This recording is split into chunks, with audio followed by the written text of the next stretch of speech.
Okay, guys, we are here for another episode of Chairman of the Boards, and never have I been so excited to say good day. And that is because we have a very special guest today, Nigel Hendroff. I'm sure you guys already know who this guy is, but we're going to be picking his brain today. Nige, it is so good to have you on the show. Hello, friends. It is an absolute honor to be here. I can't believe you even asked me. It's amazing. Thank you. It's an honor to have you on the show, man. And to bring some clarity to the good day, can you tell us where you're currently at, country wise? Let's start country and then go micro. I'm in Australia. G'day. Cool. I'm in Australia. I'm in New South Wales, and I'm in Sydney of New South Wales, in the northwest area. So that's where I'm in. Northwest Beautiful. Of Sydney. So you would know. What's that? You would know. Yeah, well, maybe we should start there. I met you back in 2007 when I was at Hillsong for a little while, and met and very quickly learned that you were very comfortable working your way around a fretboard and playing all things, music, arranging, producing, music directing, which I would love to chat about at some point today as well. But Nige is an incredible guitar player, and I will miss a whole bunch of things here, Nige. So feel free to just give yourself a pat on the back here for everything I missed. But Nige you've been with Hillsong Worship for well over 15 years. Arranged things coming up to I've been here for almost about 24 years now. Jeez. Gosh, 24 How's that years. possible if you're only 29 years old? Look at math. I started when I was 5, so yeah, fair enough. Math, I mean, it feels like it's been that long. It's been great. And what do you actually, to go kind of bigger picture here, what are you doing at Hillsong Church? What's your job? What are you responsible for? Because I know it's much, much bigger than playing guitar on a Sunday. Look, playing guitar is probably 5% of what I actually do. 5% if I'm lucky. A lot of people do think I just sit around and play guitar. In an ideal world, that would be happening. But I'm actually, I've done over the course of the years, I've done a lot of different things. But currently, I work as a music producer and a music director. At Hillsong Church. So that pretty much means I just do whatever I'm told. You always know how it is, man. Love it. Well, I feel like I could be asking you questions all day. I'll stop and let one of the other guys ask a question, or else I'm just going to take over this whole show because I got a me and cameras are not good friends. I'm just going to be straight up now. So that's my disclaimer. So apologies for the long, awkward silences and ums and ahs, but you can edit that out, which I heard you won't. Okay, sounds good. Bad connection. Australia has terrible internet, so it's blame it on that. All right, this is good, man. It's good seeing you boys. It's good being here. Yeah. Well, Nigel, I had coined a phrase, and I don't know if anybody has ever said this to you, but I have referred to you as the Stevie Ray Vaughan of CCM music. Yeah. I don't know how you feel about that comparison, but I love Stevie Ray Vaughan. Yes. And that's not to say that you play exactly like him, but it's to say that your influence. I wish I did. Yeah, don't we all? But your influence to guitar players in CCM, I think it has a similar parallel to kind of the way that he's influenced so many guitar players. And your parts are just incredible. And, it's, I do a lot of videos with a lot of session players, primarily in secular music. But I think there's sometimes for people that are not listening to CCM regularly, they maybe don't understand the level of musicianship. And I really feel like you're at this level where you just have such creativity and you play for the song, and all these guys that are kind of coming up with these great parts.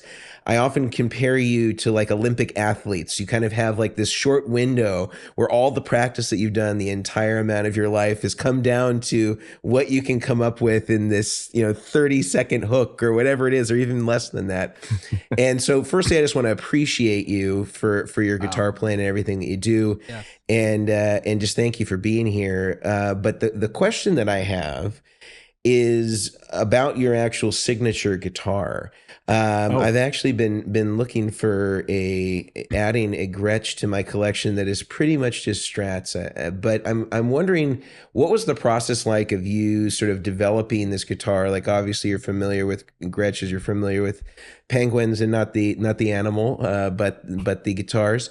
And can you kind of like walk us through like how you went about sort of the process of creating the signature model, and sort of what differentiates it from maybe a penguin, or like how do you sort of optimize these guitars for your particular tastes? Yeah, for sure. Well, firstly, thank you for that extraordinary over-the-top introduction, which I think is a little bit, I mean, to compare me to Steve Ray Vaughan is, that's very, well, that's amazing. I'll be the hype man. I'll be the hype man at your TED Talk. To compare me to an Olympic athlete, that's next level. Yes. Anyway, I wish I had something to show for, actually. But talking about Gretsch specifically, look, I've used Gretches for a long time, and look, I've used a lot of guitars, but I remember picking up my first Gretsch, and just the way it changed the way I played and the way I was able to communicate through my instrument, if you like. So when Gretsch approached me, it was specifically about the signature model. They probably approached me around 2018, 2019, thereabouts. They'd seen me play Gretches on tour and all that stuff, and they were like, look, they met me at I think it was at the Greek Theatre in LA, where Hillsong Worship was on tour, and they first pitched the idea. Would you be interested? And I was like, okay, I don't feel worthy, but great, amazing. And then we started having discussions from there, and they're like, if you were to pick any model of the Gretsch to base something like a signature off, what would it be? And I thought, probably a penguin. Why not? There wasn't really any signature models of that out there, and I love the penguin. I love the shape, the size of it. But I wanted to, I guess I wanted to. You asked me, how'd you make it my own, or how did you come up with with the model? And look, there was a lot of back and forth, and what was hard is, as soon as we started talking about it, COVID hit, so everything just went to like a standstill. That wasn't really fun. But I mean, look, I'm here in Sydney, the guys are over in the States, so it was a lot of back and forth. I came over to NAM in 2020, and it was literally right before everything shut down, and I got to hang with the guys and have some preliminary like chats about it. And by that time, we'd come up with some basic ideas of how to make the penguin different and just how to make it my own. I wanted a guitar that was just fun and easy to play. When you pick it up in your hand, it had to feel like your favorite blanket or your favorite sweater that you wear. I wanted it to be like easy to play, simple. So you're not like fluffing around with lots of different features. Like, I know you can. I was given the option to spec it out as much or as little as I wanted. So I thought I just want it to be simple, to sound good, and to actually just rock. Have a lot of output, which is why we sort of ended up with the Broadtron pickups, because that's like more like a PAF style pickup, which wasn't done in a Penguin before. It was a a move away from the traditional like Filtertrons or the those style pickups, and this still had the cut and the bite, but it had the balls as well, and I love that. And just little things like making the way the bridge is set a lot lower. I swapped the electronics around a little bit, to if you're playing like a Strat and a Telly, the finger swells, you'd strum it and swell with your little finger. I wanted to be able to do that with the Gretsch, and so therefore I swapped the volume and tone around, and did away with the multiple volume tone, like master volume, all that sort of stuff. It just had like one volume, one tone, and a 3-way pickup selector, and it works for me, and and then so then we got to trick it out with a couple of nice colors, and look, seeing my signature on the back of it is still a trip. I kind of weird to get used to, but yeah, it's such an honor. It's really cool. Yeah, I never thought, like, mate, I'm a guy from Perth, like you are, and I grew up in the on the hills of East Perth, Eastern Perth, and never did I imagine in 1,000 years that something like this, an opportunity like this, would land in my lap. So I'm very grateful for it. I don't take that lightly, and I know a lot of people, have been given a platform, so people are watching, and so I don't take it lightly. So that's kind of in a nutshell how it came about. If I can, that's great. If I can back it up a little bit, because you kind of alluded to this a bit, Nige, growing up in Perth, and I know you were playing, you were gigging in pubs, I think, before you could even drive. And so that's kind of maybe where you started, if we go way back there. And now you have, for what we were just chatting about, now you have a signature guitar with Gretsch, you're Nigel Hendroff, you've got dreads that don't quit.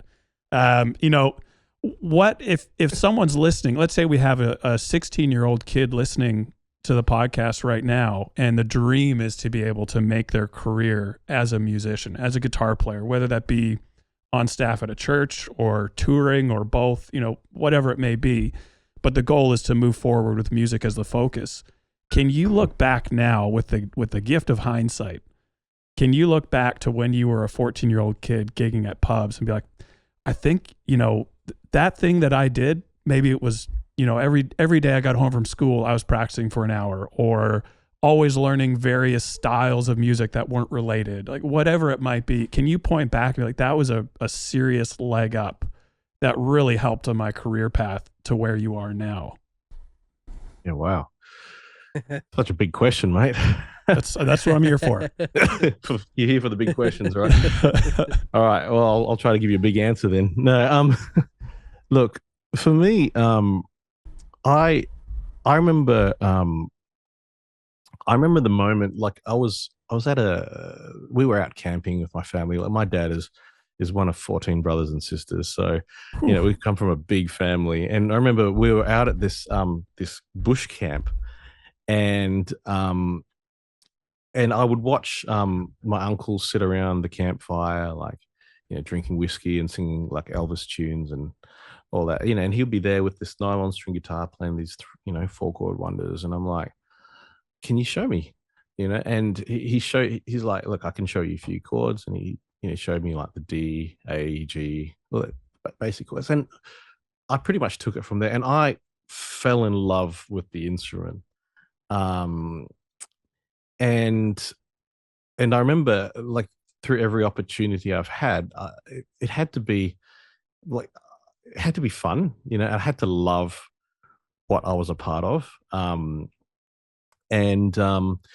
Yeah, like I started gigging in pubs when I was 13 or 14, playing in a jazz band, funny enough. So I had to, work my butt off to learn how to read, understand theory, figure all that stuff out. But at every stage, it was always because I just loved the instrument so much. I love music, and I still do. So I think for me, the fundamentals, it's just got to be fun. If it becomes just a task, a laborious thing that you need to tick off, like a checklist or whatever. Or I need to practice half an hour because my teacher says so. Or I need, it sometimes it can take the shine off it. Like just learn to love your craft. If that's what you find yourself wanting to do, and keep it fun. Along the way. Like I know it probably doesn't sound very insightful, but for me, it was actually really that simple. I did practice. I'd come back from school and end up practicing like 4 to 6 hours a day or a night, just because I loved it so much. And it's not like I sat down for 4 hours and practiced like a B flat scale. I mean, I did that and I tried to understand the theory behind it, but it was like, oh, what happens if I just turn this pedal all the way up to 10? I just turn everything up, and I'm like, oh, that sounds wild. That's cool. And then I'll back it off from that and start experimenting. They probably loved you on that jazz gig when you were doing a casual at Joondalup Country Club or something like that. That jazz gig. I mean, when you think of a jazz gig, like I was playing in a 16-piece like jazz orchestra, and they were really good. And I was probably like the young chump that was just trying to keep up. But when you think of a jazz gig, you think of like a big-bodied, maybe like a Gibson guitar into a nice like Fender amp or whatever. Man, I had a Japanese Strat into a 15-watt solid state PV Envoy, and I had a Rat pedal and a chorus ensemble and a wah. That was my rig. It wasn't a jazz tone at all, but I didn't know any better. It could be like a John Scofield thing, Oh, if only I had the awareness at that time, yeah. I didn't sound like John Scofield. but that's how I started. But with those 3 pedals, I was just like, well, how can I make the most of this? And just regardless of hi. Who's that in the background? That's my mother-in-law. That's Janet. Hi, Janet. Nice to meet you. I don't know. It doesn't matter like what you have. It's just what you can make the most of what you have, and it doesn't matter if you have only 3 pedals or 30 pedals. Just make sure you know how to use it. And like I said, I turned everything up to 10, and just so I can push the limits of it on either end, so I knew what I was working with. And that's that's just kind of how I It is funny. One of the stories I often come back to when I need the analogy, when it comes to like what you just said, people, you could play on any rig and it would sound like Nigel Hendroff. And I remember my gear was set up in, I don't know, Maynard City or something back in Sydney. And you came in and started playing my rig, and I was out of the room. And all I could do was hear. I'm sorry if I didn't ask, mate. But you know what? No, I just all blanked out, and we've moved past it. The broken string and a couple broken knobs, but what's that between friends, right? No, just bugging. But I could only hear you, and I heard playing. I was like, oh, that's Nigel playing. He must be sound checking his rig. And I came in and you were playing my rig, but it sounded exactly like you. And I think there's this perception in the industry of needing to, in fact, I know there's this perception in the industry of we need to buy the latest gear to sound the best we possibly can. But it's only going to get you that like 1%, maybe closer to where you want to go. And like the 99 is all that technique and all that practice and all those years of doing jazz and then moving into more pop rock stuff and into church stuff. And it all influences you into this amalgamation of what you sound like when you pick the instrument up. Yeah. And it was just such a highlight clarifying moment of like, my gear's not really going to do that much for me. It's really what is in my fingers. And I know you've spoken about this before, but I don't know. Do you have any thoughts around that for our listeners of, is tone in the fingers, or is it in the guitar and the amp, or is it a mix of both? Or what have you found in your experience over the years? Oh, mate, I think it's all of that. People say, oh, it starts with your fingers, or it's this, or you got to have a good guitar and all, and it's all true. I think you need to get a few basics right. You need to be playing on an instrument that you're really comfortable with. because if you're really comfortable with it, then it's going to allow you to express yourself through it better. It's like having a vocabulary of words. If I only know 5 words, then I can only communicate through those 5 words. But anyway, like I think it's really important. Like for me, I started with just a guitar and an amp and plug it straight in. Try to make your bass tone. Try to make your bass tone. Your building block, if you like, and then build everything from that. Make sure your bass tone is good, and regardless of what you add in between it, always try to get back to that bass, that starting point. But I think for me, I tried to cover all the basics, get the basics right. So when I was playing, I made sure that I was like my right hand technique was good. You practice to a metronome, you do those sort of things. If I'm going to play a C scale, I can play it not just in one position up, I can play it all the way up the fret in different inversions. I learned my theory. I remember playing after 3 years, I realized that I didn't know how to use my pinky. So I was like, what? I was playing, I started doing all these solos, and I was like, how come I can only do this much? And every time I tried to go beyond a certain point, I realized I'll be limited because my pinky had no strength in it, and I had to actually unlearn a lot of stuff to incorporate, to get that part of my technique right. And I just think it's really important to get your basics right. As a musician, I think you can. You said you complimented something very nice. Like I played on your rig and it sounded like me. And I think it's important that as a musician, we draw inspiration from everyone. And there's obviously a million great players out there. You just look at YouTube and there's people can, every player out there will be able to shred my face off, which is, amazing. And I take inspiration from that, but you still got to sound like you, like no one can sound like Grant, no one can sound like, people sound similar. And I've seen so many people who have almost the exact same board as me, which is kind of cool. Kind of creepy sometimes as well.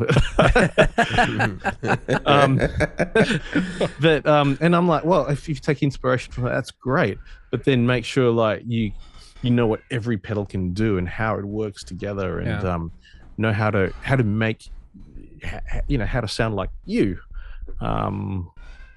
So I don't know. I don't know how I developed my sound or whatever. It was just, it's all experimenting and trial and error. And I just wanted to be able to, I remember playing, in my old church and, back in Perth, and there was like, we had 3 musicians. It was like a drummer and bass player and then myself. And, I had to cover the acoustic part, the electric part, and also and also this like synth part. So I had this Godin guitar that had all these different outputs on it. And I would have the acoustic out. I'd take 6 lines into the desk. I was a hog, I'd take like a stereo acoustic, stereo electric, and then stereo synth pad. I think I was running through this like a little Alesis Nano synth thing. I can't even remember. But I would learn how to craft my parts to make it sound like a keyboard. And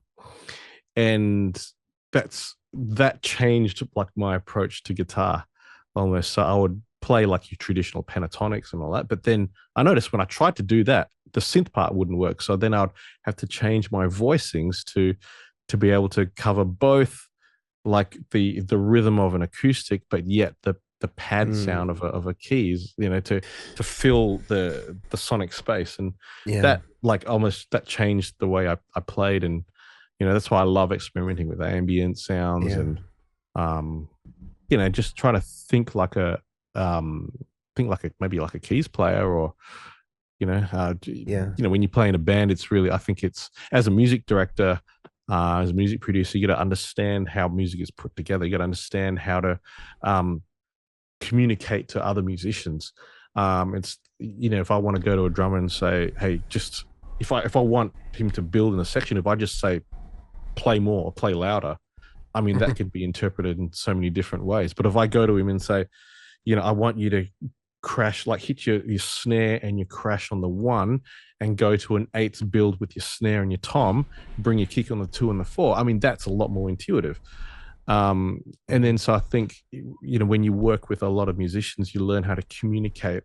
If you can learn to communicate like at their level, or with how they understand their own craft, I think it helps build your own understanding of music and even your own instrument, and how you can, I guess, take a broader approach, if that makes sense. I feel like I'm waffling. Man, I'm just waffling. This is good. Here. Good. I really, I think what you're talking about here is really great. And there's this sensibility in your playing, if I could be so bold as to say this, but I think that when I hear you play, it sounds like it's evolved from sort of like some of the LA studio sounds, where they really had to kind of create almost like these synth pads. A lot of those guys were inspired by like what Alan Holdsworth was doing back in the 70s and 80s, and then trying to add like a pop sensibility to the voicing, where it was like a little bit more accessible to what was happening. And I, like what you've done to me kind of seems like the next evolution. That LA studio sound, is kind of dissolved. But a lot of what I hear in what you're doing kind of takes a lot of those sensibilities and kind of brings them back into music, and they're just so gorgeous, like they're such great sounds to kind of. And when you had said that you were kind of having to create a composition of all these different instruments and create it almost like a pad and think of it like a keyboard, like that's some of the best clean tones that I, in my opinion, that come from kind of that generation of the 80s and 90s kind of pop sound. We're talking about a Michael Landau or Steve Lukather or these sorts of guys. Is exactly what they were doing, and they had incredible tones. And I think that it's equally with you. It's just like it's just the voicings are really creative, and you really have to know your way around. And I think speaking to the Instagram sort of generation of guys who can shred, you're seeing them in sort of in a very isolated setting. It would be interesting to see how many of these guys, when you put them under the stress test of a gig or a session, does that actually translate? Like I'm an avid tennis player, and you see these guys on Instagram, and they're just hitting the crap out of the ball. But then you put them in a match, and it's like they can't do that anymore, because like the conditions are different, the environment is different, and there's pressure now for you to really be able to deliver in these situations. And so there's something to be said for you the amount of times you've been recorded. The proof is in the pudding, as they say. So I wouldn't sell yourself short. Well, thank you. That's very kind. It's very, very kind indeed. I appreciate you saying all those kind words, but I've worked with musicians who can absolutely melt my face with their abilities, and you're absolutely right. But you put them in a band situation that they don't know how to slow down enough to actually play what's necessary, what the song's actually asking. And I think that's a real perhaps a sign of maturity in your craft to be able to do that. So yeah, you're right. Everything you're saying is it becomes like musical karaoke, where they're like they're playing to a track or something like that. Yeah, which is very entertaining, and it's like I take inspiration from that. I'm like, maybe I could use 1% of what you're doing, and I could take that and I'll file it away and I'll use it for maybe a situation like this. But yeah, look, you can learn from anyone. You can learn regardless if someone's been playing for 6 months or 30 years. You can still learn from someone. You just have to have your ears open to it, I think. So yeah. That's good, Nige. I really want to throw to Brian as well. Brian is kind of our resident pedalboard nerd, and I know that your rig is a beautiful thing. Before we get there, though, I'm going to throw to Mason for our first to chat about a couple of our sponsors for the show. Thank you, Grant. Well, firstly, I want to thank our friends over at the Guitar Sanctuary for sponsoring the podcast. And the Guitar Sanctuary is Texas's premier dealership that not only carries all of the boutique gear that you might want, as well as all the mainstream gear that you might want.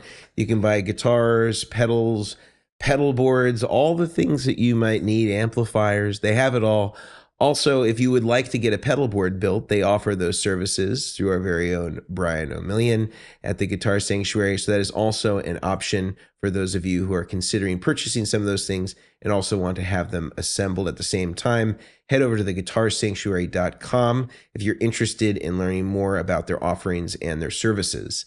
Next is our friends over at Neural DSP. And Neural DSP is offering all of our listeners 30% off all of their plugins.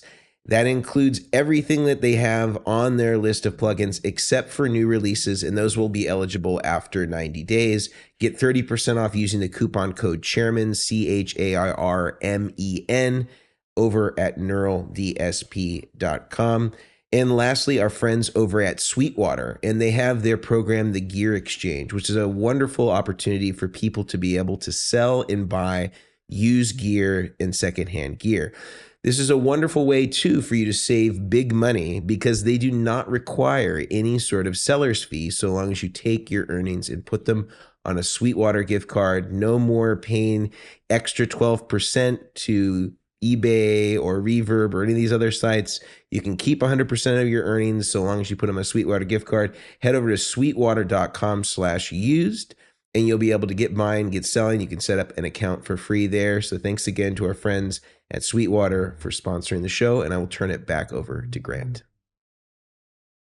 So, Nigel, I know that you have your pedal board here. We've chatted a bit about the Penguins. So I'll throw it over to Brian here. Brian, why don't you grill, and I mean grill, Nigel on his pedal board. Hard Let's see what we sear. got. Well, you know, if you say grill, it's this is a Goodwood Audio built pedal board. So grill away, Yes. Brian. Oh, okay. Let's go a bit more gentle. Just a slight pullback here. Tell me everything that doesn't work. Just kidding. Yes. No. Well, okay. Thank you for that. Finally. I think it's funny how he threw it to me because as we were talking and you're talking about how do you say is like how people like know everything that's on your board or replicate. I mean, I was one of those guys. I'm just going to be honest. I was. It's a safe space, Brian. When Safe I space. hey, I'm just being honest. I'm just gonna be honest. I remember my first ever pedal I bought was a Nova Delay because you had a Nova Delay, and I was like, Dad, I gotta have a Nova Delay. Nigel Hendroff has it. He's like, I don't know who that is. Does he go to our church? I'm like, oh no, he's at this church in Australia, and so that was like that. Yeah, see right there, exactly. Right there. Yes, Right there. it's so good. That was the first pedal I ever had. So I remember through the years, like I bought a Nova Delay, and then I bought a full tone OCD, and I bought a TU2, and I started buying all these things because there's a lot of stuff that you had. But then in that time of me learning, I started like crafting like my own sound and everything, which was really cool. How good's people buying a tuner? You know, they're like, I need a TU2 because Nigel Hendroff has one. I don't know. You probably need a tuner to tune your guitar. It's the secret to his probably tones. do. Secret, you Well, know. I saw a video. It was a video that you had did. It was just really tiny board, and that's the crazy thing. I think we talked about it through Instagram message. I had said something about I saw a video that you had like a Tube Screamer, an OCD, a really beat up TU2 or something, and it was like just pure like basic. And I remember my friends and us all like figuring out what they were, and like, you know, one of us owned a Nova Delay, one of us owned an OC5 an OCD and all these pedals, and we'd all like bring them all together and assemble the board and play through it, and we'd all be like, wow, well, you sound more like him than I do. And it's funny how you talk more about how every player, and I agree with the whole like your own sound and everything, and I'm very true to that. It was funny when I worked for Jackson Ampworks, you were flying into, I think Brad was showing you the McFly, and a couple other amps. And I remember the week leading up, I was telling the guys, I've grown up watching Nigel, and I bought the Nova delay because of him. And by the day you came in, they're like, yeah, we know about the Nova delay. And then I didn't say a word the whole time you were there. We went out to dinner, and they're like, bro, you didn't say a word. I was like, I don't know. I guess I already knew all my questions. And they're like, oh, shut up. It was so stupid. It was 10 years ago. So to this day, but we need to hang out then, man. Oh, all right. We need to hang out. Yeah, I'll just fly right on over. But I would love to know, because you have so many options and great gear, and I mean, there's plenty. As what we say, there's like a plethora of options nowadays. Like, because you can run tube amps, or you can run direct and stuff. Are you running more like you have the space to run live amps? I mean, I'm assuming Hillsong is. The building you're in is not a small building. So like you have the option to run it. But I'm curious if you have a take, because we've chatted about it before. We've seen you on dual Kempers, or we've seen, AC30s and Fender Deluxes. And yes, that is the reason I grew up with Fender Deluxes and AC30s, I will say, but that's just a side point. But I'm curious if you have a preference. I mean, obviously tubes are great, but do you like the direct-in solutions? I don't know. I'm just kind of. If you want a technical answer about why I should do this, or or people's bent towards tubes, or it needs to be this or that, I'm not the guy. All right, so I'll just start with that. I will go with, so over the years, and like touring for many years, I've been, this is well before the modeling amps and the ability to have a cab sound on your pedal board, Yeah. We would be given all sorts of gear. And I remember being in Seoul, Korea, and playing in this huge stadium, this huge place, and I had two matchless, it was the what was it, HC30 head, is it what it was called? Yeah, like the head and the cab, two of them matching in stereo, and I was like, oh, it's the best sound in the world. Oh my gosh. And I literally flew over the Yellow Sea, I think, to Beijing, and then I was given a Fender FM and a PV Bandit. And both of those had crackly knobs and a couple knobs missing, and and like, but like Grant, like what you're saying is, like, I have this sound in my head that I always try to get back to. Either this I want it to have a certain feel, a certain sponginess, and a certain amount of delay, and a certain drive, and the drive needs to sound like this or whatever. So regardless of what I get given, I just naturally try to gravitate towards this particular sound. So in all that to say, yes, you're right. Hillsong, we have the ability to have amps set up, and for most of the time I've had my Vox AC15 and my Matchless Spitfire set up over there in stereo, and I run that, and it sounds wonderful in my ears. Lately, I've brought it back over here to my studio, and I've had it set up in the next room.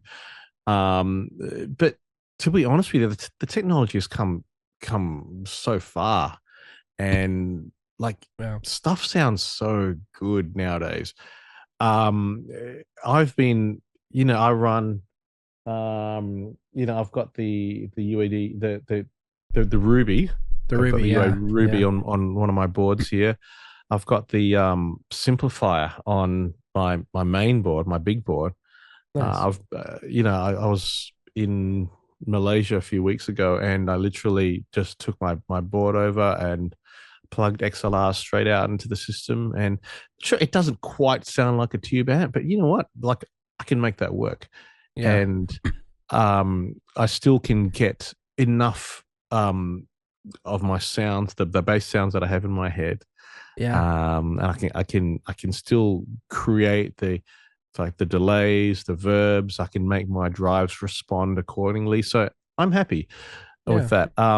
Here in the studio, I will sometimes go like I've got like a Bad Cat head here and a few other things and a Jackson head, and I'll run that into a load box straight into Tools. Or I will use like some of the Neural DSP. Actually, I've got Mateus's one that he's come out with. You know, I'm using that, and that sounds amazing. You know, I don't think, regardless of what I get given, I could make it work. You know, and at the end of the day, once you sit it in the mix, like I don't know if we could really tell, oh, that guitar was recorded on those amps, and you know, it had these tubes in it, and I used a 57 and a 121 ribbon, you know, combined, and sure, you can tell the difference. You know, like I can't really tell the difference once it's sitting in the mix. If it sounds great, I'm happy. Yeah. I remember when it was you were having that little board, the one with the Nova on it built. His name is slipping my mind. He helped you assemble it. He just moved here to the States. Jimmy? Jared? Yes. Yeah, I remember getting a message, an Instagram message from him. He's like, "Hey, can I FaceTime you with Nigel? We're having an issue with his Nova delay or something." And I like responded. I was like, I have COVID right now. I look and sound like death. Jem, yeah. I was like, I look and sound like death. I don't know if I could be helpful. And you guys had, you know, figured it out. It was like someone with the circuit board, but he sent me a photo and I saw the Ruby, and I was surprised when I saw that you had one on, and I was like, honestly, it makes sense because it's a great amp. But like seeing when you guys posted it, so many people were like, it's like people freaking out when the Edge started using the UA stuff for the sphere thing. And like, oh my gosh, he's using, I gotta sell all my stuff. And I was like, whoa, take the time, figure out what you like. Don't just go sell everything that you had just because, like, take your time, do the research. And I reminded, I was like, you know, these guys will go through different gear. I go, plus I was like, and it helps to know the tone you like. Like one of my friends, he's like, man, I can never get a good tone. I'm like, well, do you know what kind of tone you're looking for? It just never sounds good. I'm like, well, then you haven't, you know, may have not figured out your sound. I was like, and that's fine. Me, same way. Anything that I've played on, I can somehow, like a Dream or an ACS one, an Iridium or a Kemper or a Quad Cortex, so many things out there. You can kind of find your sound, which I think is super cool. And that's the thing with like your tone is, I would always be like, oh, that's like, I could hear a guitar. That's Nigel. I know that kind of tone. And but yeah, no, I've always been curious because you have the accessibility of, you know, I think we all get kind of caught up in the new release of something and you have to go and get it, or like we get bored of gear, like, oh, I gotta go get something else. I'm like, well, what's wrong with it? No, nothing. I'm just kind of bored of it. I'm gotta go spend more money. But that's very cool that you're like it. Me, I'm just sticking with the same pedal I've saved up for all my life. And you know what? Yeah. If it works, it works. Thank you. For me, to be absolutely honest with you, look, the older I get, that I cannot be bothered lugging gear around. It's as simple as that. All right. There's no secret sauce. There's no qualms about it. I just cannot be bothered. You know, I'm running from one thing to another. I just need gear to work, and I need to be able to get my sound quickly. So like I don't know how other people, you know, if they decide, oh, I'm going to switch from amps to modeling, or why they do it, whatever reasons. And you know, but whatever you do, just be true to yourself, and you know, don't just necessarily jump on the bandwagon because everyone else is doing it. Find the merit in it. You know, why are they doing it? I mean, I'm sure if I went and saw Edge in Vegas, he would still sound like the Edge, regardless of what he's using. Yeah. You know? Absolutely. So I, you know, I've got the Ruby here. I love it. I've got the Simplifier on the bigger board, and you know, and even if I plug straight into Tools, the Pro Tools here, I find myself naturally like pulling up a drive and a delay to make myself sound like my pedal board or what I'm used to. I naturally go. That's my starting point, and so it doesn't really matter what you, I guess, throw in front of me. I would still try to get back to my sound. No, are you doing the main? So obviously with all these different boards, does it kind of depend on your gig?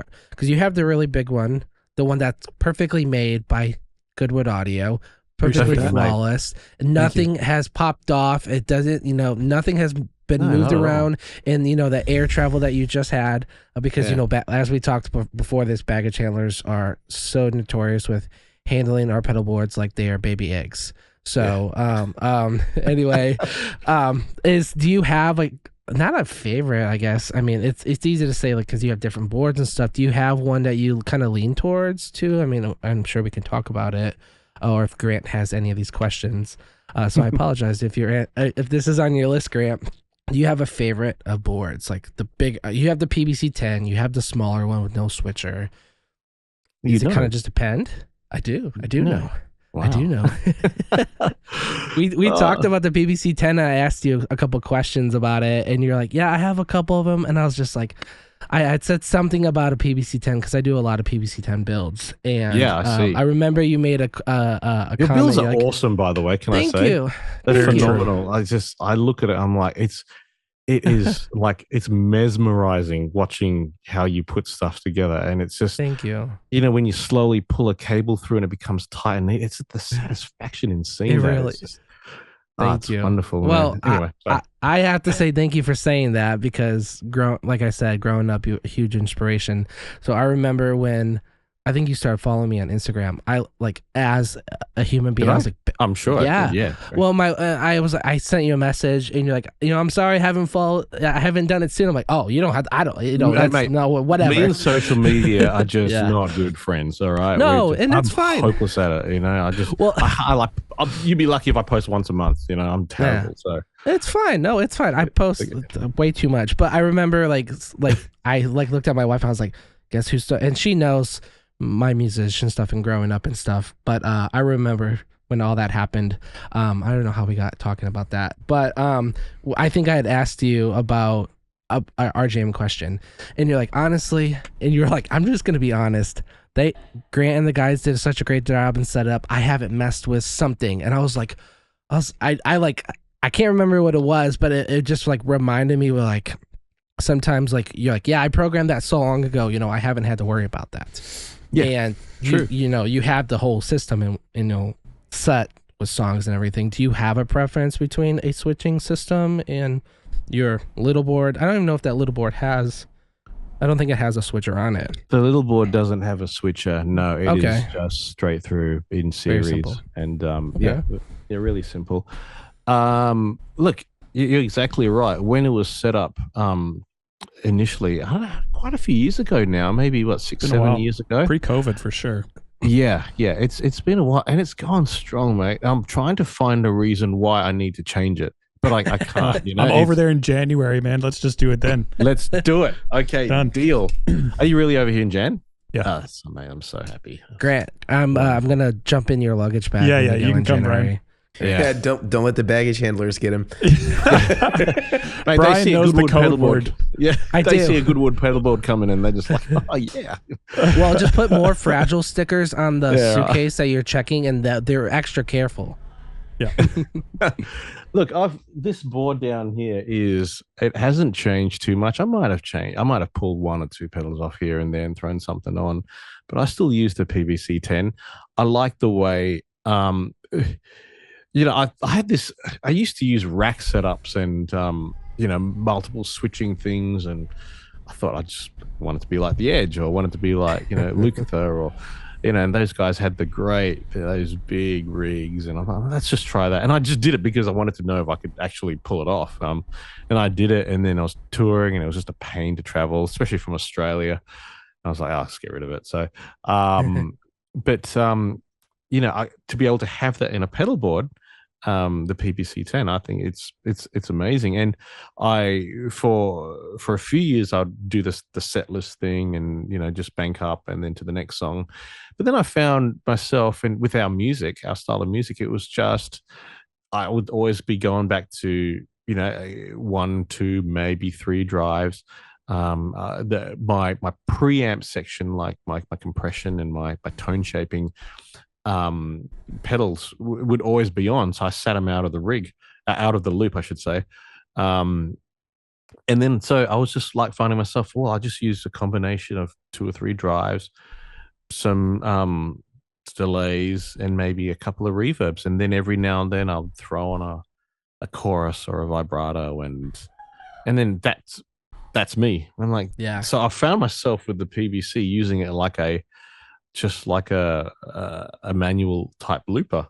Okay. And but when I want my ambient sound, a certain ambient sound, then I would go back to the program mode, because it's like a combination of like 7 pedals and a few sort of MIDI changes and all that. So I have that set up still, but the rest of the time I just use it quite manually, and it's great.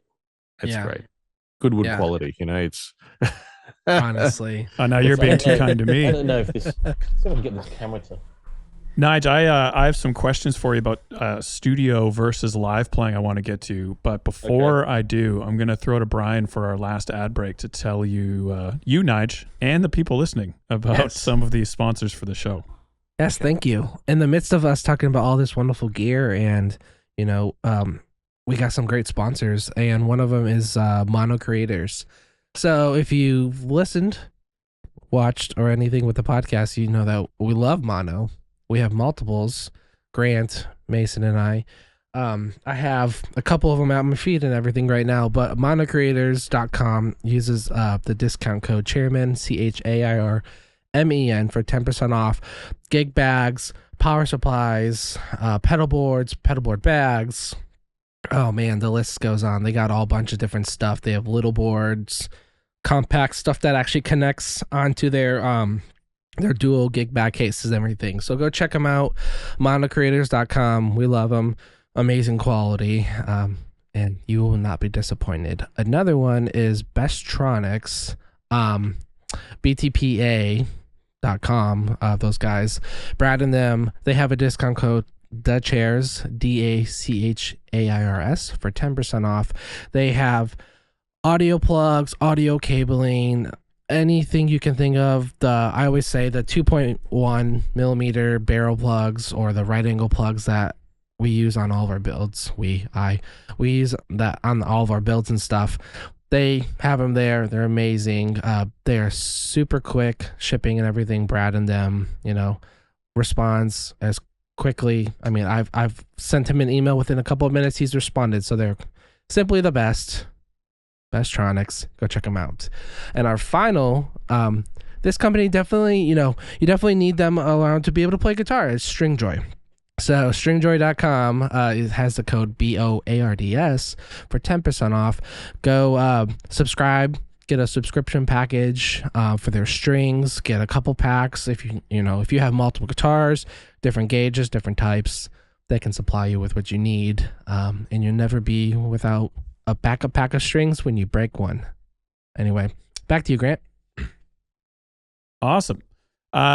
So I actually was thinking about this, Nigel, because I was talking to some of the guys back in Sydney over COVID, and your guys' lives changed pretty quickly, as did all of ours over COVID. But practically with the week to week, how you guys actually played live, in air quotes, or, did your gigs or services, whatever it was. I remember talking to Scully specifically, and he was saying playing on live stream, it brought out a lot of differences with how you guys had to approach guitar specifically. But he was saying, as one example I remember him saying, I think he was chatting to you about it as well, was how you guys tended to use less overdrive in live stream versus when you were playing live, because it cut through the mix better and it ended up with a better product. And it just got me thinking, I'm curious, with all your experience over the years of doing so much in studio, so much live, so much touring, what have you learned that can, I guess, kind of help us and the listener with what translates with when you're recording, let's say, an album live in studio? What have you learned there that has affected your live guitar playing and just made you a better musician in the live setting from what you've learned in the studio? Wow. Okay, good question. Yeah, great question. The studio, there's no hiding. Put it that way. The studio exposes everything about your playing. It's when you listen on a broadcast, you're hearing essentially the raw materials. Okay, before it's treated and all that stuff, and I hear all the little nuances of, man, I should be sitting further back in the beat, or what I thought was a great sound that was, that was wonderful in my ears. It was really self-indulgent for me, but it just did not translate beyond. It didn't add to the song or to the sonic space. It was just purely because I put more drive on, because it masked my ability to play with less. Things like that. The studio has really exposed those sort of things. You when you're building music in the studio, you need to be quite like, the waveforms don't lie. So they show you, if you can see the grid markers, and if you're playing in front of the beat, like I think, oh man, I'm playing great. I can hear the metronome. I'm playing the click track or whatever. I think my groove is great. But then I'll record it and play it back. I'm like, man, I sound terrible. And then the waveform is not lying. It's showing me that I'm actually smack bang like on the click or in front of it, and the groove is not right. I'm like, wow, it really exposes everything. So it teaches you to become, I think, a lot more disciplined in your craft, in the basics. And like, when you're chatting with Scully in terms of sounds, sometimes, like, you're right, something that it's a nice warm sound for me is not going to cut through the mix, because where the sonic space of the guitar sits is, you're fighting with keys, you're fighting with vocals, that mid-range, you've got tracks playing, all those sort of things. So you need to craft your sound and even your playing to be able to find where the gaps are and contribute that way, as opposed to just like, oh, I'm just going to play rhythm all the way through. Sometimes that doesn't, or play something up here, or play where I'm comfortable, add more delay because it sounds great in my ears. Sometimes that doesn't necessarily translate. So I found myself, you're right, cleaning up my sounds, cleaning up my delays. I'm playing a lot less, and playing what's absolutely necessary to give other people the space. So yeah, I mean, that's what that taught me. Can I be annoying and Please drive this home a little bit? Because I remember hearing a similar wording. Let's say some of the words you use, finding your space, not fighting with instruments, cleaning out, playing less, to someone that hasn't experienced that before. So when I first came over and I heard that from you, and I was as green as they came, I was like, I hear what you're saying. I don't know what that practically means, though. What can you give us some practicalities of, like, let's say it feels like the guitar part that you chose. You found a guitar part in a section, an instrumental. It's like, man, that's an awesome guitar part, but it's maybe a major seventh on the vocals. It's a semitone away from a vocal line. It's just clashing. So it's fighting, practically speaking, and it's not working together. What do you practically do then? Like, what goes through your head of, like, okay, that guitar part, it sounds good to me, but it's not working in the song. I am going to now do this to make sure it actually works with the song and helps the song rather than detracts from it. Like, what can you give, like, a 1, 2, 3 combination punch of tone? Oh my gosh! For that type of thing. Spot here. I think as musicians, knowing what the song requires is really important. And to know what the song requires means you actually need to know the song, and you need to actually know the lyrics of the song. So I, as a music director, I'm not just directing the music. I'm also, like, helping the vocals, even with parts, and when to come in, or what to sing, or how to build harmonies, all those sort of things. So when you have that in mind, your guitar is going to either add to that or maybe distract or take away. So at the end of the day, especially on a broadcast situation, you're connecting obviously with everything that you're hearing, but with the vocalists, they're trying to communicate to the viewers. So that needs to be, anything that you're contributing needs to add or support the vocals as opposed to distract. So if a part that I think is great, but it's clashing with the vocal, the question that I pose to myself is like, well, how much of the part, if the part is the motive of the song and it's a non-negotiable, then play the part. But if it's something that sort of has to coexist with the vocal, I'll often play it maybe on a lower octave or simplify it, that somehow lets the vocal shine always, because I think that's the for me, that's the most important part, making sure that the vocals and that the lyrics and the words are communicated effectively. And it's not to say that the guitar or the other instruments aren't as important, but it's just knowing your role and your place, and knowing how to craft your parts accordingly. The higher I play, the more it's going to cut through naturally. So I don't need to always be heard. I just need to know what's most important for that section of the song. So if I'm like chugging away in a verse, usually the verse sits about here, so I'm gonna play something a little bit lower. When the chorus rise comes and the melody changes up higher, I might maybe go with the vocals to help support it. And then when they're not singing, I will play a different inversion that's higher, that cuts through. It's like a call and response, like the conversation we're having now. I'm saying something, you're listening, and when you're saying something, I'm listening. It's kind of like that. That's a whole lot of fluff, mate, which I don't know if that's any of your No, I'm still just focusing on the fact that you don't always need to be heard if you're a guitar player, and I feel like I'm gonna have nightmares tonight, man. That's gonna haunt me. But it was good, man. It's what I needed to hear. Yeah, when you have your instrument in your hand, you want to play. Yeah, but true. Very true. I think the discipline is knowing when not to play or when to play.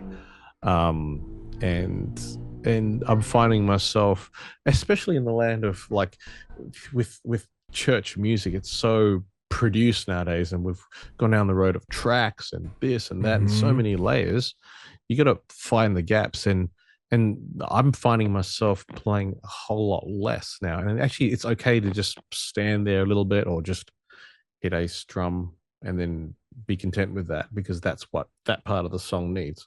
Yeah. And then it's changed the way I craft my parts, but it's still equally as effective, even though I'm potentially playing less.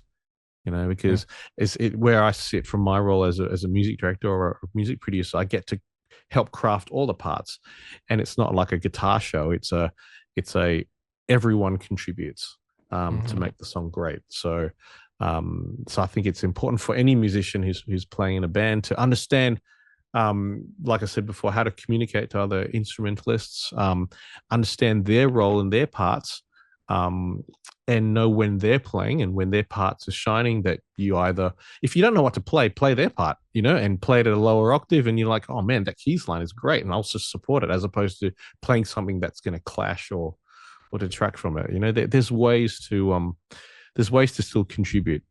Yeah. I like that.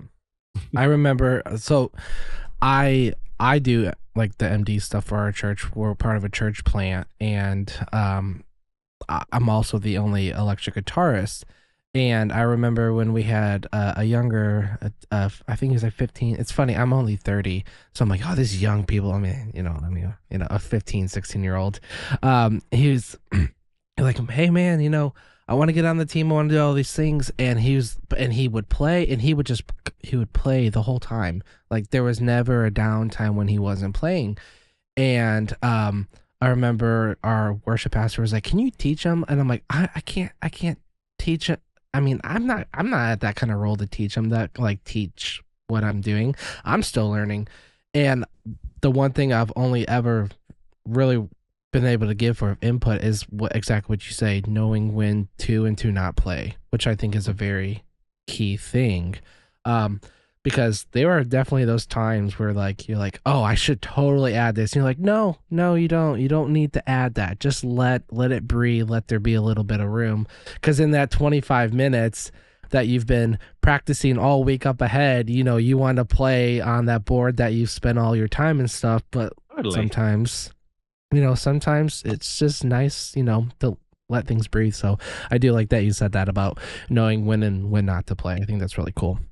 Well, I think the more you deep dive into your instrument, and the greater the vocabulary you have, you can choose your words or choose your notes more wisely. You have this palette of sound and notes and parts and chord structures and inversions and combinations of, like, pedals and what have you, all that as a sort of stored up in your memory bank, and you just know what to choose for when, if you only know 3 things, you're going to be pulling that all the time. It's just like, and that becomes quite, that you'll end up cluttering the music because you've only got these things to choose from, so you're going to want to play, and then it's not always going to be suited. It's like, I guess, driving a V8, as opposed to like a little 1.5 liter car. V8, you've got a lot of headroom, if you like. In a smaller engine car, you're sort of going flat out all the time. So yeah, you learn, you practice, you store up, you have all your knowledge of your craft for that 1% of time that you get to use it, for that part of the song. But when you use it in the appropriate time, it just becomes so much more effective. So absolutely, you guys know that. Absolutely. Right. Well, and speaking of V8s, I don't know if Grant had his Miata when he lived in Australia, but he's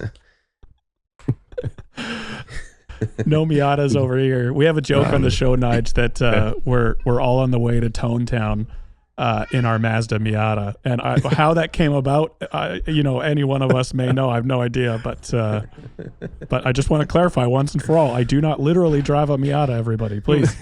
I feel like we should all get together and, like, rent a Miata just so we can, like, go cruising down, like, get Cal. Please don't. I'm keen. Do they still have Miatas? And they have Miatas in Australia? Nah. Do we? No. I don't think we do. I don't know. I've never seen. Well, just one, like we don't have Holden. Well, I guess Australia doesn't have Holden anymore Chevys, either. right? Chevys. Chevys and Fords. Yeah. So. But Holden did have some cool cars. They basically had like an El Camino equivalent that was still made, until recently. So what's that? El Camino is basically like it's sort of like a truck. Yeah. I forget the name of the Holden model that's equivalent to it an El Camino is, but an El Camino in the United States hasn't been made since probably the 70s. But right. Holden's equivalent has been, made, because Holden's not in business anymore, are they? No. So until they went out of business, they were still in existence. But that's some Australia talk for those listeners that are from down under. But I want to ask you one question that our listeners are very interested to learn from players such as yourself. If you were restricted, Nigel, and there's often the term desert island used, but if you were restricted in the confines of a desert island to say that you could have 5 pedals of your choosing, an amplifier and a guitar, if you were to pare down to that simple of a rig, could you describe for us what it would comprise in your world? Oh, man. I don't want this to become like that's what it's this thing. You can put any preamble in front of this that you want, because we don't want this to unfairly influence a potential purchaser of gear who wants to emulate what you're doing. But I'm sort of curious, in other words, what would comprise the core of what you kind of see as your sound? Right. Well, we can start with this guy. Start with this. So, Hey, Penguin. start with Penguin. It's cherry, like a cherry color. That's the cherry one. Nice. The amber one is over there somewhere. Um, Just laying on the floor. it's over there in the rack, you know. With Yeah. a few other. All right, so we got Penguin for the guitar. Yeah, any particular But, color I mean- choice? Are you gonna go burgundy? You gonna go with the amber? Well, I'll go with whatever's playing nicer at the moment, and Okay. Whatever Amen the to corrosion on this island. Yeah, has it's a gotten desert the least. island, so It's a It's a desert island, so Exactly. you better have elixirs. so at this stage, actually, I think the amber one is playing a little bit nicer, so I'll probably go with the amber one. Okay. Mate, I will have a tuner is important. Yeah. Funny enough, I'll take a tuner. Okay. Um, Any particular tuner? Are we talking TU2, TU3? If you want to get a little risque. well, I mean, if there's no audience on the, if I'm not playing to anyone if I'm the only person on the island, then, I'm not trying to mute my sound, I guess. I don't know. Look, a TU2 is fine. That works right. great. All right. I will take a drive of some sort, and maybe a drive with a dual stage on it. Because that way, Trying to two work birds the with one system, stone. I see. Exactly. Yeah. man. Any drives that are coming to mind, or if you don't want to say any particular one, is there any sort of sonic function that you would want it to perform, more mid-range, more lighter Yeah. gain? Like, how would you describe these drives if you could? Look, I would love something with. I love drives with mid-range control on it. I think that's when I've had a hand in helping create drive pedals or whatever before. Having like a bass mid-range or a treble control of some sort, I think is really cool. It does allow a lot more clarity. So, but mind you, like a lot of manufacturers, even just with the simple tone control, have dialed in the right frequency. So that's a side note. Something with like an overdrive-ish, that's got like a nice chimey mid-range. Like the Tube Screamer-ish type pedal. Something that I can, if it's a dual stage, I would like the second stage to maybe have an even more of a distortion sound, just for a broader tonal palette. That will be. Yeah, I'll be happy with one drive pedal. That's fine. Okay. All right, so I think we're around 3 at this point. So you've got a couple left. Where are you going to go with those? 3. 2. I think you got tuner and drive. and dual stage. Tuner and drives. But the dual stage is one pedal, though, right? Okay, Yeah, yeah. that's Dual one. stage is one pedal. We're collapsing that into one. Okay. Okay. What That's else good. we So I got? got So we got 3 more pedals left. right? Three more Okay, left. 3. I may actually, you know what? I may put a compressor before that drive pedal. Ooh. I'm Something curious that's if you'd really. use up a spot with a compressor. I would actually use up. You've given me 5 choices. Most people only give me 3. Yeah. You guys are very generous with this island. This Yeah, island yeah. trip. So thank you. And are you so thinking I'll- for this compression sound? Do you like more of like a classic Ross style compressor? Or are you more into like the studio style compressors? What kind of compressor are you gravitating towards? I would go something that allows like I actually like to be able to hear the compressor working. So something quite spongy. Yeah, so something with with a threshold control on it. Are you putting this compressor before or after the drive? I'm putting it before the drive. Okay. Before the drive. That's a question. Controversial. Yep. Okay. All right. So we got 2 more left. I've got 2 more left. Okay. Yeah. So I will be okay with a delay and a reverb after that. And do these delays or reverbs need to have any sort of MIDI function, multi effects, No. or are you So it could be a Nova delay then. It could well be a Nova delay.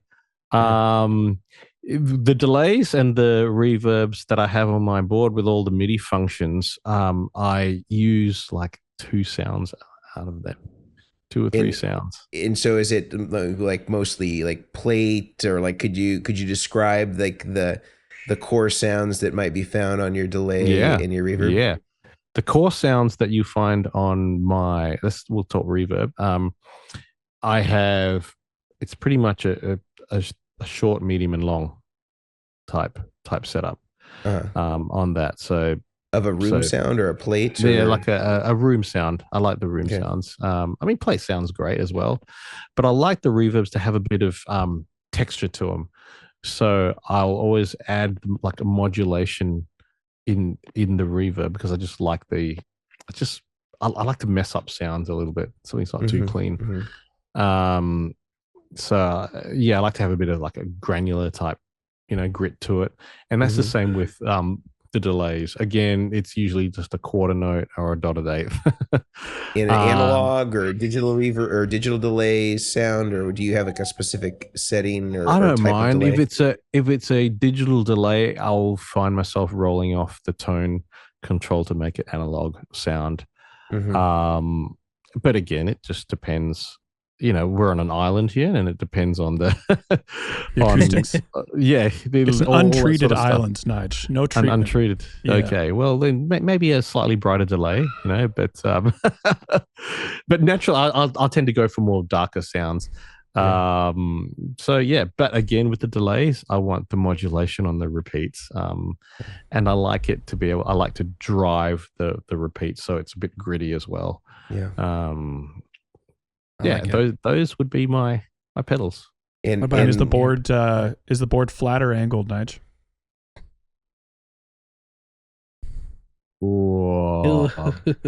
Well, in this case, it's probably angled because I don't have a switcher in front of me, so I'll angle it up, and okay. Yeah. And last question, what is the amplifier which these would all be feeding into? Assuming mono. Mono. Happy with mono. It would be most likely an EL84 type setup. Okay. Of a lower wattage. Spitfire or AC15? That's what we all want to know. Probably the AC15. Okay. And is this AC15 a vintage AC15? Is this made in the 60s, 1960s? Well, no. Well, I mean, the one I have is made in the 90s. So Korg era, the desirable era for the newer Voxes, if you're getting one. Correct. Yeah, English made. And man, you should see mine. It's so beat up. And people are like, "Oh man, it's vintage from the 60s." I'm like, "No, it's not. It's just been thrown around." But I cannot kill it. It's wonderful. Yeah. I haven't replaced the tubes in about 4 or 5 years, and it's I'm not being a very good role model here at the moment, but it sounds great. It sounds wonderful. It's got that sponginess. So I can get the desired breakup without having to rip my ears off, so it's good. And is that a Celestian blue or a greenback that's in it, or something else? It is a Vox speaker in it, so it's not it's nothing fancier than that. So it's a ceramic. I think that some of them are rebranded greenbacks, and a lot of them, but I don't know. Yeah, this is even that. Nothing rebranded about this. It just says Vox speaker on it. I'm like, okay, great. I haven't changed it out to a blue or green. Look, I do like a greenback 25, and I don't mind a vintage 30 as well. Yeah. But I'm happy with my, what do you call it, a base model Vox speaker. Yeah. You don't have to spend big money to see Tone Jesus. That's for sure. He works in mysterious ways, as they say. Tone Jesus. Yep. He does. Yep. Nige, I know we've spent a lot of time talking, probably more on the producer side of your skill set than the guitar side, but you have so much wisdom to give, and I know that I've learned a lot. I know the listeners have taken a lot away as well, and so thank you so much for being with us today. And just letting us inside your head a little bit on how you approach the instrument and arranging a band and choosing what to and what to not play. So really appreciate it, and such an honor having you on the show. And I don't know if you have any final insight, wisdom, dad jokes, anything you want to throw at us as we finish up. But, I'm hopeless at dad jokes. But, like I will say, like I said at the start, just there's so many people to draw inspiration from, and there's so much resource out there. So I think we don't really have any excuses to say I don't have the material to get better, or there's plenty of stuff out there to help us all get better. But work on developing your own sound and your own style, and that might sound like a lot of other players, and that's fine, but there's still nuances in your own playing that will make it sound like you're playing. I grew up listening to like your Steve Lukather's, your Paul Jackson Jr.'s and George Benson's and all that. And, I took a lot of cues from them, and but then I just found my own way to communicate. And I think be the best musician you can be, with what you have in your hands at the time. I've had a lot of people come up to me and says, "Oh man, you've inspired me to become a worship guitarist." And I was like, I didn't know that was a thing. Like, I didn't know worship guitarist was a genre. If it is, then great, but just, like I've had like something, I'll be honest with you, like church music can be quite simple. I mean, how many combinations of the same 4 chords can you play, Right. Being straight up, so I've come across a lot of guitarists and musicians who learn the parts diligently, and they're fantastic. They come prepared, and they can play the parts amazingly, because they want to be a worship musician, and they're doing that. But as soon as we go off grid and actually rely on your musicianship, they don't have the depth, the fuel in the tank, So what I encourage people to be is, please, that's a broad brushstroke statement, and please hear my heart in this, but as opposed to being a worship guitarist or whatever, just be a great musician. Learn all the things that go into making yourself a great musician. Like I said before, learn your theory, learn how to read, learn how stuff is put together. Like, why is a B minor 7 flat 5 a B minor 7 flat 5? What is the flat 5? What is the minor? What is the 7? All that. Understand, and then figure out why it sounds like that, and then the application and how to apply it. I mean, that's where the real learning is. But yeah, just be a great musician and just have fun along the way. Keep it fun. Yeah. Here. Yeah, absolutely. And get a Nova delay. Yeah, and get a Nova delay. Obviously. Yeah. Get a Nova delay. Well, Nigel, we'll put your Instagram in the description, and so people can see what you're up to and all that type of stuff. Is there anything else we should let people know about other than your Instagram? No. Okay, I'll try to post a whole lot more than if you're going to do Perfect. that. That's all we ask, Nige. I'm hopeless at it. Just 3 posts a day, and I think we'll all be you'll be able happy to see my pedalboard and my guitars there. My Goodwood built pedalboard. So perfect. Yeah. Thanks again, Awesome. Nigel. Thanks, guys. so Thanks much. for having me. It has been a wonderful honor, and hopefully I've said something worthwhile that you can use in that. 100%. It's great Awesome. to be with you boys, man. Thank you. See you guys. Awesome. Bye.